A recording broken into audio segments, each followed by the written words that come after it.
Welcome to this recording of today's Self-Defense Against Religious Bullying seminar. If you were there, you'll recognize most of this, but the very beginning, the first metaphor, I hadn't pressed the record button, so I'm going to re-record that. The rest of it is from the seminar itself, and I'm just going to start with this first metaphor that we covered, but I didn't record. So the first metaphor that I brought up was what I call the incompetent or malicious interpreter. Imagine that you have invited a friend over to a dinner party. So I took this picture off Wikimedia Commons. It's a public domain image. I believe it's from the 1970s. But pretend you're the person on the left there, and you've invited over your friend, who I'll call interpreter. Your friend, the interpreter, and there's a couple different varieties. We'll talk about that. But your friend says, I want to bring over a guest today. I have this guest visiting from out of country. Maybe your friend works for, I don't know, the government or something, and he has an important official guest coming in, and this guest does not speak your language, doesn't speak English in this case. Let's say maybe they speak only Mandarin Chinese or Cantonese, or maybe they speak Portuguese, whatever it is. They don't speak any English, you don't speak Cantonese, and your friend says, don't worry, I speak Cantonese or I speak Portuguese or whatever. I'll interpret for you. So the guest comes over and you do your very best. You put in a lot of work to put together a really nice dinner party, and you put on your best clothes, and the guest comes over, and as he's being introduced to you, and he says some nice things, and you prepare dinner, and he says, oh, thank you so much. This food is delicious. Your hospitality is just fantastic. And of course he says it in his language. And so your friend, the interpreter, turns to you and says, well, here's what he just said. I am appalled at your awful cooking. It's the worst food I've ever tasted. You're completely lacking in manners. I can't believe how insulted I feel. Your hospitality is terrible. I'm going to tell everybody what a bad time I've had. And you say, oh, this is terrible. But in reality, the guest didn't say that at all. It's just the interpreter has completely turned what the guest said upside down. Now, there's a couple ways that could happen. One, your friend could understand what the guest says. Maybe your friend really does speak Cantonese or Portuguese, and he's just playing a joke on you or being malicious and turning whatever good things that person said into negative things on purpose. Or your friend could be unskilled at that language. In fact, he thinks he knows more about Cantonese than he really does. And so he misinterprets it. He misses the whole message. And when the guest says, thank you very much, the food is delicious, your friend thinks mistakenly that he said, this is the worst food I've ever had. He missed a few words in the translation, and he accidentally messed it up. Either way, you get a message that's the opposite. Well, this is what I am arguing in this metaphor is going on with the ancient scriptures of the Bible, and indeed with the ancient myths of the world. They are speaking in a different language. They are using a celestial language, a language of metaphor, a language of celestial metaphor. And if the interpreter who is listening to that message does not speak that message, then they might get the entirely wrong message and turn it on its head. They may think it's saying one thing and it may come out negative when in fact they're trying to teach a positive message. That's exactly what I believe has happened.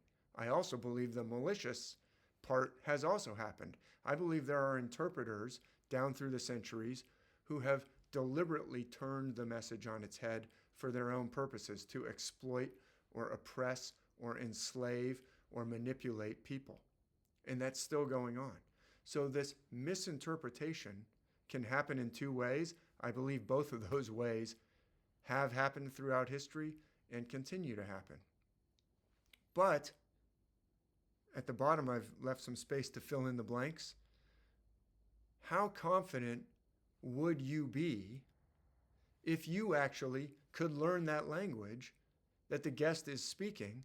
Then whenever your friend tries to misinterpret and say, oh, well, he said, this is the worst food I've ever had, you can turn to your friend and say, no, he didn't. I've actually taken the time to learn that language. I've taken the time to learn Portuguese. It wasn't easy, but I learned it. And now you can turn directly to the guest and say, thank you very much. I know what you said. My friend over here is either incompetent, doesn't speak Portuguese very well, or malicious, doing a practical joke. I don't know. But I know what you said, and I'm very glad to have shared this meal with you. I'm glad you enjoyed it. If you learn the language that the ancient myths are actually speaking, then how confident would you be when someone tries to misinterpret it? If you actually spoke the language, if you actually learned the language. And that's what we're going to talk about today. The language that the myths are actually speaking. They're actually bringing us a positive message, but through misinterpretation over the centuries, that message has been turned on its head, just like in this example.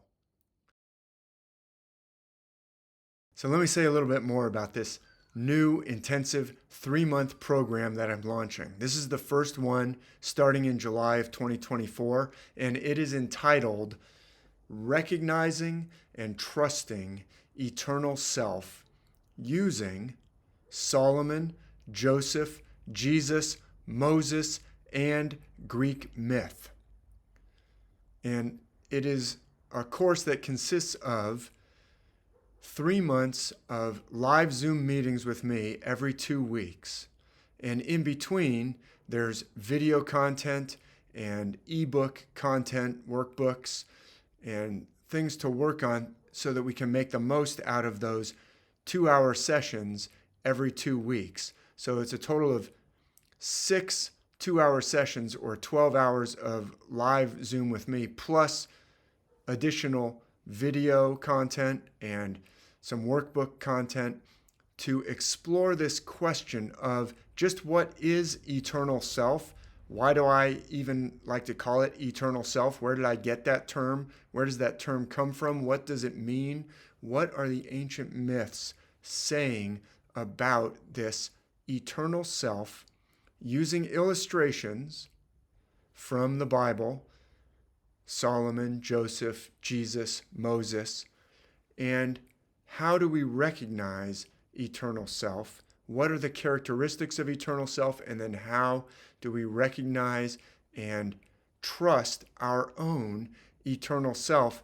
And it will also incorporate a system where I'll use Greek myth. We'll talk about that, the actual practices that you can use on your own going forward. So I like to use the Mr. Miyagi metaphor. I've used it a lot.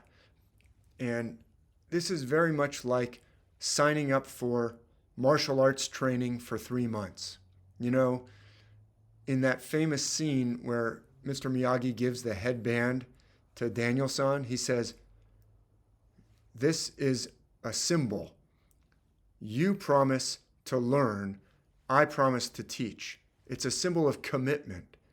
If you're interested in the star myths, you're interested in astrotheology, well, I'm interested in seeing what you do with that. But that's not really commitment. Oh, well, that person's interested in astrotheology. Are they just dabbling around in it? Are they kind of mixing and matching all different kinds of systems? That doesn't work in the martial arts. I've taken a lot of years in one system, and you can't just dabble and mix and match, I don't believe. The coherent system fits together. It's the same with the star myth system that I'm teaching. If you want to dabble in it, that's fine. If you're interested in it, that's fine. But if you want to commit to it, that's what this 3-month intensive program is. I'm committing to teach you everything that I can about this concept of eternal self within that 3-month intensive program with 6 2-hour Zoom seminars where there's Q&A and time to talk about the material that I give you in between the videos and the workbooks. It's like a course. It's an intensive course. It's like signing up for 3 months of martial arts.